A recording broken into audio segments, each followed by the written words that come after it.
El Consejo de Derechos Humanos de las Naciones Unidas, la Cruz Roja, varias ONG y por supuesto la dirigencia palestina, los países con gobiernos populistas, la teocracia iraní, permanentemente formulan denuncias como la que sigue. Las Naciones Unidas denuncia situación de presos palestinos. Y paso a leer el texto de esta denuncia. Cerca de 5.000 palestinos, entre ellos 235 niños y 10 mujeres, están presos en cárceles de Israel, además de 169 detenidos administrativos, sin cargos ni juicios, denunció hoy Naciones Unidas. Los datos fueron difundidos aquí por el Comité sobre el Ejercicio de los Derechos Inalienables del Pueblo Palestino en ocasión del Día de los Presos Palestinos. Las estadísticas indican que desde el inicio de la ocupación israelí de los territorios palestinos en 1967, más de 750.000 oriundos de esas tierras han pasado por las cárceles de Tel Aviv. Según el Fondo de la ONU para la Infancia, cada año unos 700 niños palestinos de entre 12 y 17 años son arrestados, interrogados y detenidos por el ejército, la policía y los agentes de seguridad de Israel.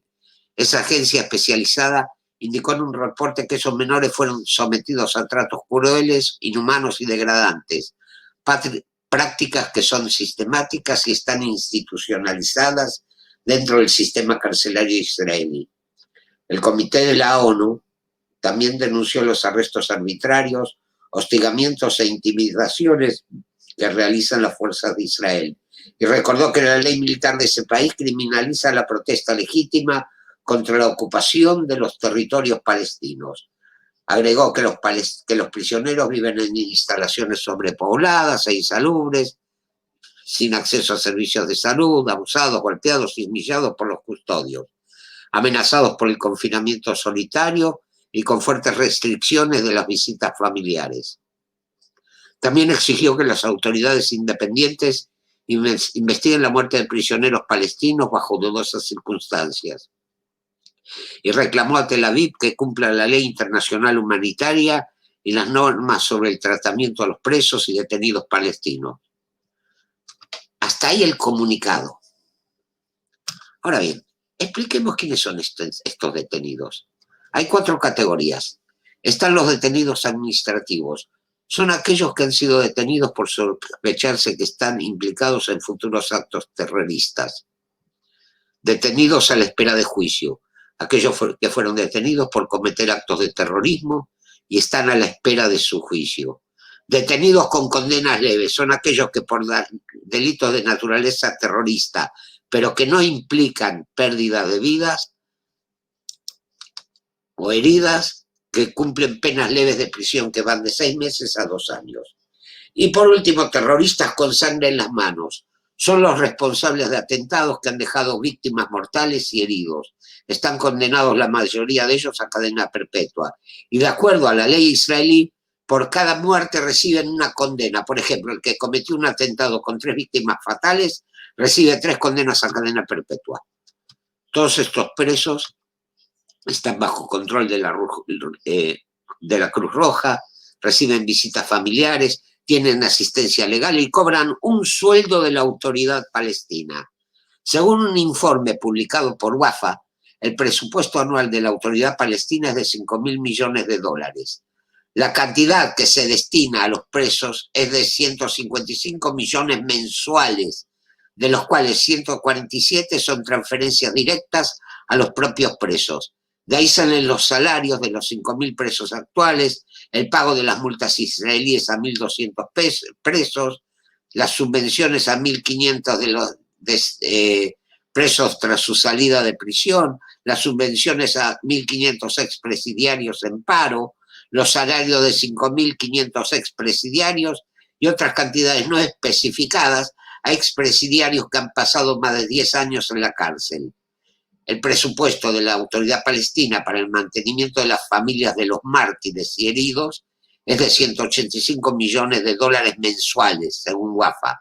Esta cantidad se utiliza para asegurar que 24.000 familias de mártires y heridos cuenten con un subsidio mensual. Para que tengan una idea de quiénes son los que cobran, Están los dos asesinos de la familia Fogel,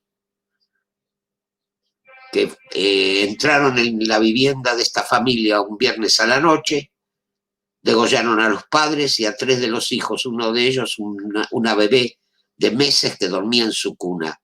Estos presos ya han recibido, desde que están detenidos, casi 10 millones de dólares. Y el mundo hipócrita sigue alegando que Israel maltrata a los presos palestinos. Ahora miremos la otra cara de la moneda. Muchos soldados israelíes han desaparecido en acción o han sido secuestrados por terroristas. He aquí algunos casos.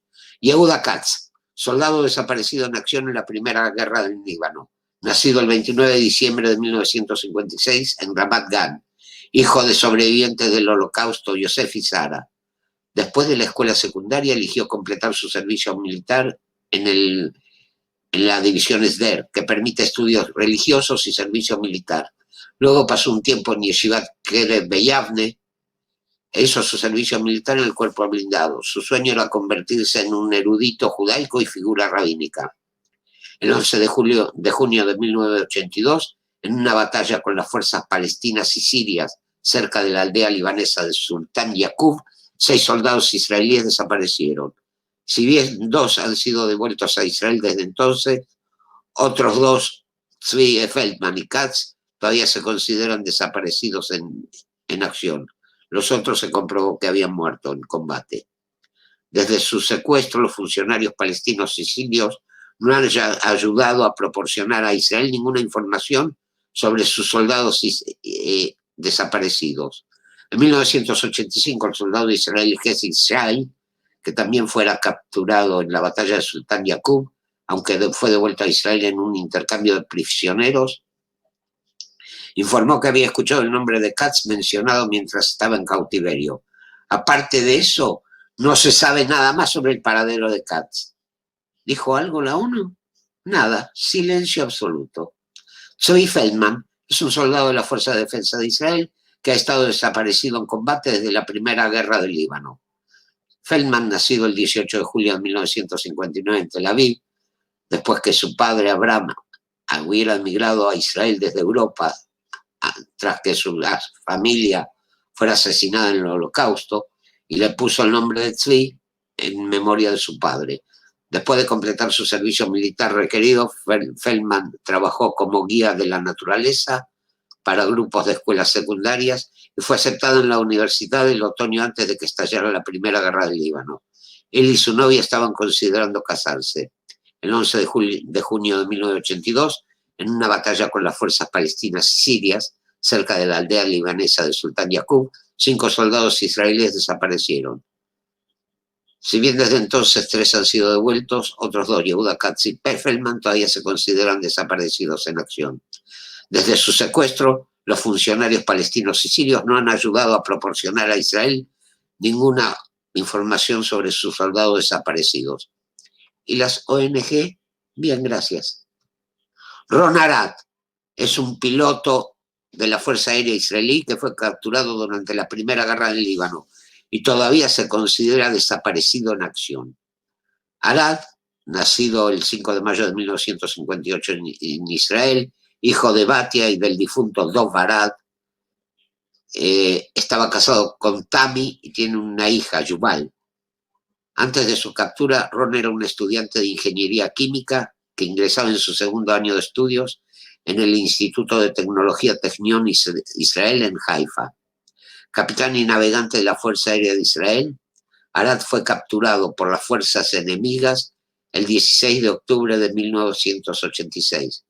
Después de lanzarse en paracaídas de su jet Phantom mientras estaba en una operación durante la Primera Guerra del Líbano. Arad probablemente aterrizó en el área de Saida y fue capturado por miembros de la milicia fundamentalista islámica Amal, quienes luego lo llevaron a Beirut. En ese momento estaba detenido personalmente por el entonces jefe de seguridad de Amal, Mustafa Dirani. El líder de Amal, Navi Berri, anunció que retenía a Arad y propuso un intercambio de prisioneros por detenidos chiitas y libaneses. En 1987, el gobierno israelí recibió cartas escritas a mano y una foto de un Arad barbudo como prueba de que todavía estaba vivo. A principios de 1988, Dirani rompió sus lazos con Amal debido a diferencias ideológicas y se llevó a Ron Arad con él.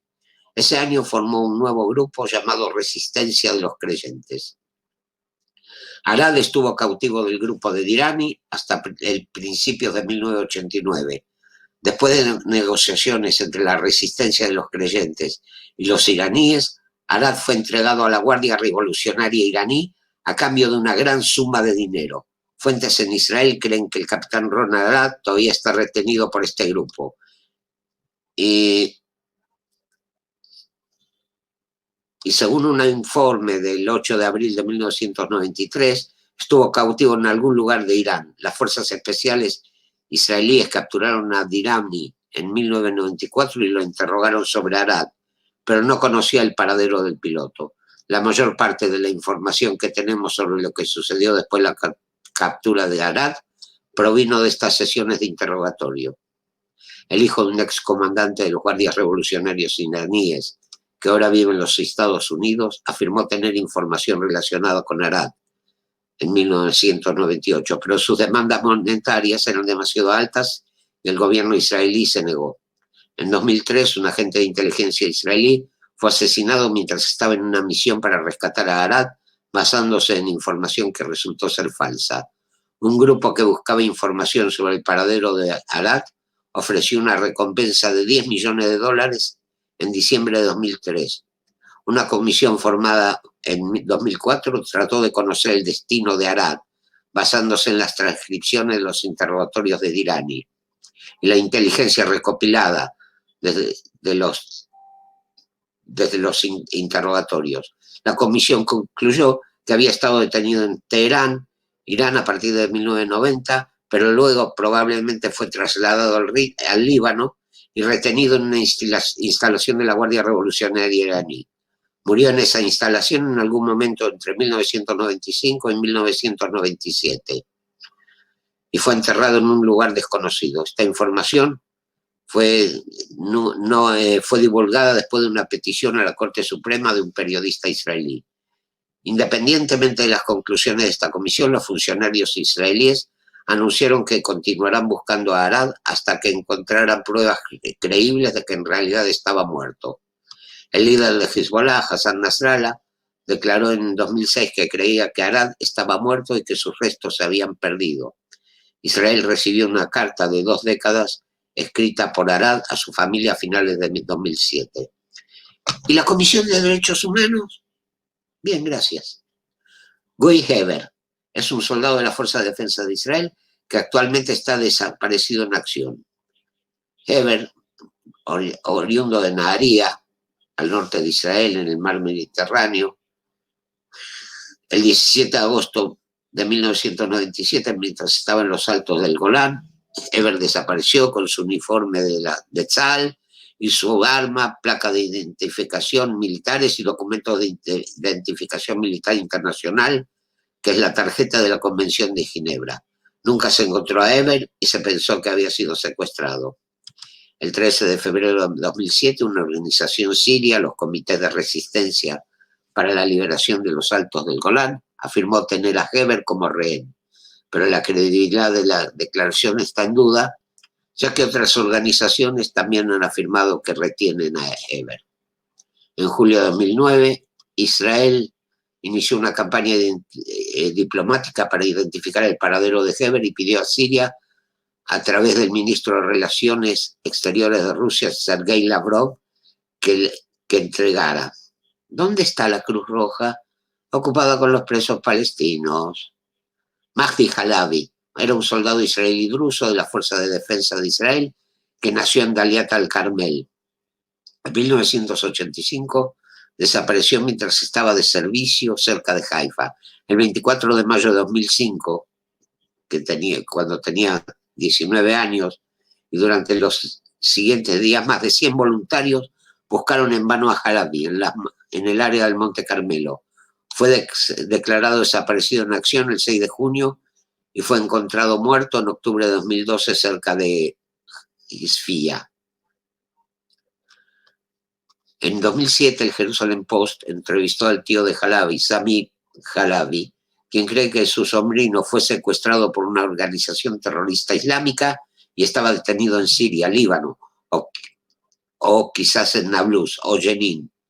El 2 de junio de 2008, un recluso en la prisión de Damón dijo que Halabi estaba detenido en Nablus, pero los oficiales de policía dijeron que el recluso no tenía información sustancial sobre la desaparición de Halabi.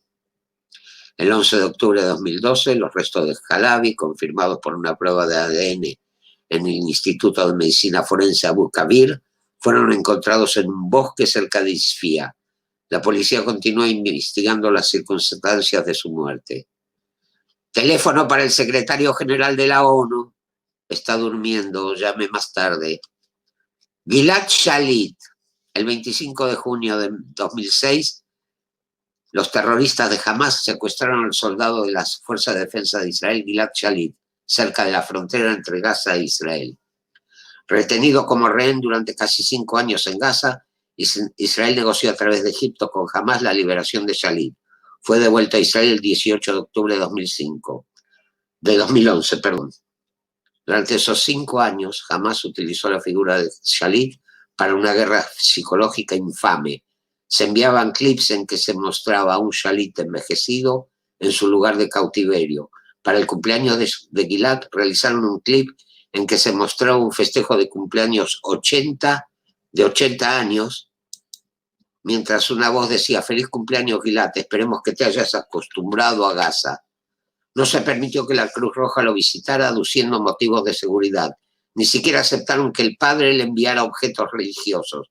No se sabía si estaba vivo o muerto, hasta que Hamas, previa liberación de 26 presos, envió un video de Shalit para demostrar para demostrar que era actual, sostenía en sus manos un periódico de ese mismo día. Finalmente fue liberado a cambio de más de 1.000 terroristas detenidos en Israel, muchos de ellos con sangre judía en las manos.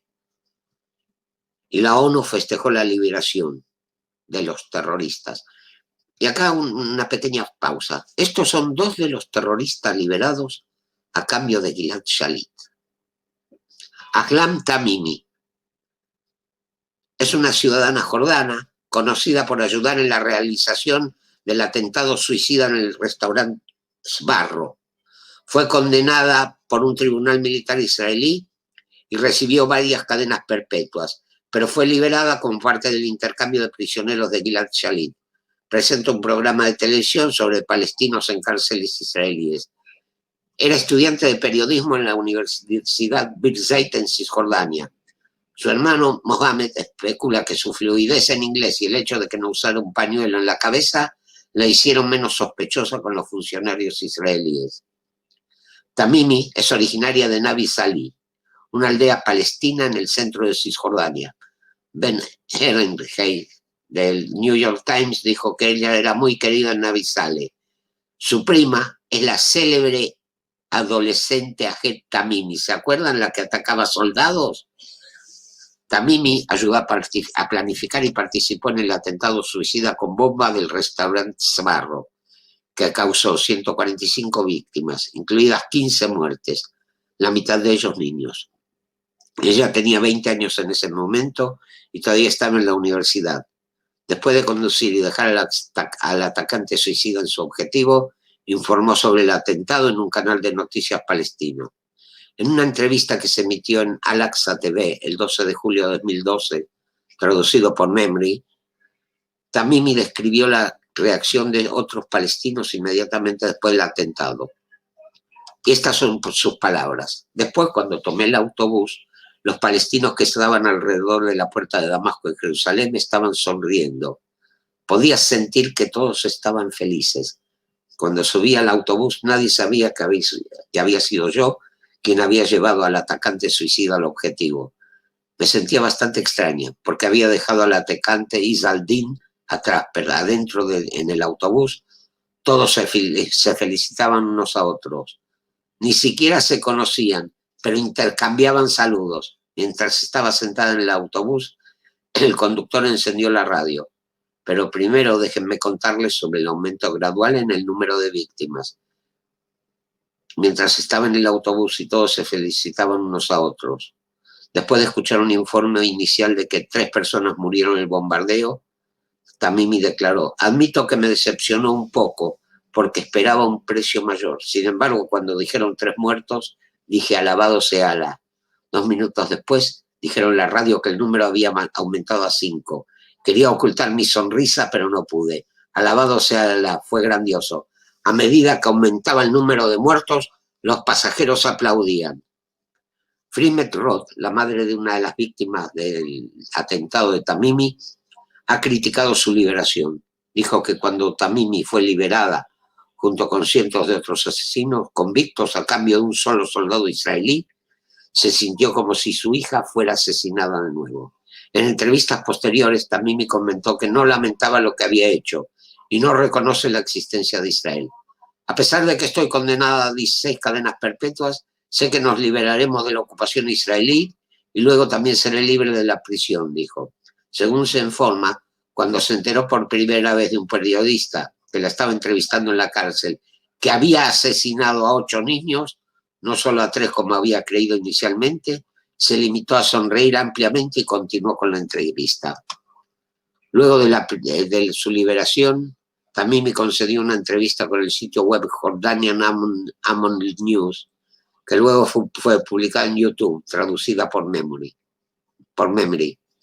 No me arrepiento de lo que pasó, absolutamente no. Este es el camino. Me dediqué a la yihad por la causa de Alá y Alá me concedió el éxito. ¿Sabes cuántas bajas hubo en el ataque de 2001 a la pizzería Sbarro? Eso fue posible gracias a Alá. ¿Quieres que denuncie lo que hice? Eso está fuera de la cuestión. Lo volvería a hacer hoy y de la misma manera. También ha expresado satisfacción por el considerable recuento de muertes, incluidas las de los niños, y su decepción anterior cuando los informes iniciales indicaron cifras más bajas. Otro de los liberados, Yahya Sinwar, actual líder palestino de Hamas en la Franja de Gaza, después de haber reemplazado a Ismail Haniyeh en febrero de 2017. Fue uno de los cofundadores del aparato de seguridad de Hamas. Es la segunda figura más poderosa dentro del grupo. En septiembre de 2015, Sinwar fue designado terrorista por el gobierno de Estados Unidos.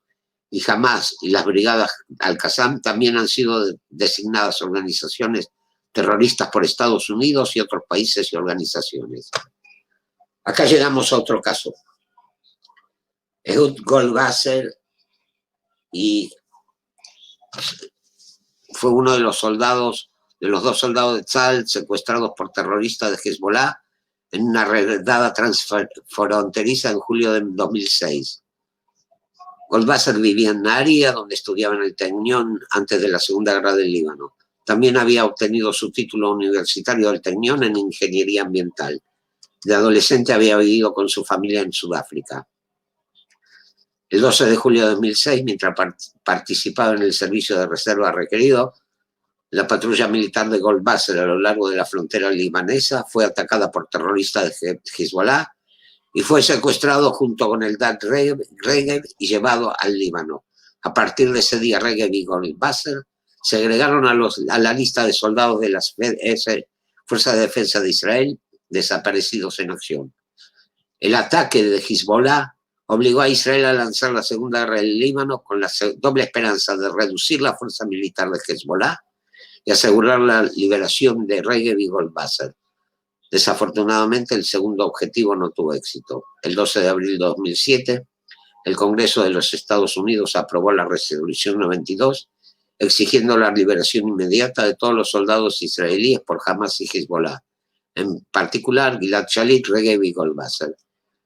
El 16 de julio de 2008, Hezbollah e Israel llegaron a un acuerdo de intercambio en el que los cuerpos de Goldwasser y Regev regresaron a Israel por el terrorista libanés Samir Kuntal, otros 4 miembros de Hezbollah y los restos de 199 terroristas libaneses y palestinos. El jueves 17 de julio, Goldwasser fue ascendido póstumamente al rango de primer sargento y fue enterrado en el cementerio militar de Nahariya. El Dad Regev nació y se crió en Kiryat Motzkin. Fue a la escuela secundaria en la escuela secundaria Yeshiva en Kiryat Shmuel y después de la muerte de su madre, mientras estaba en el grado 12, Regev se inscribió en una unidad de combate de las Fuerzas de Defensa de Israel. Cumplió su servicio militar obligatorio en la Brigada de Infantería Givati. Después de su servicio militar, Regev pasó algún tiempo viajando por el Lejano Oriente y luego comenzó sus estudios de prederecho en la Universidad Bar-Ilan. Fue secuestrado junto con Goldwasser y su cadáver fue entregado también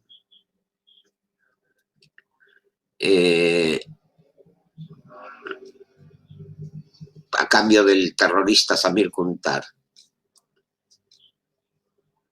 Durante esos 2 años que retuvo los cadáveres, Nasrallah llevó a cabo un juego macabro.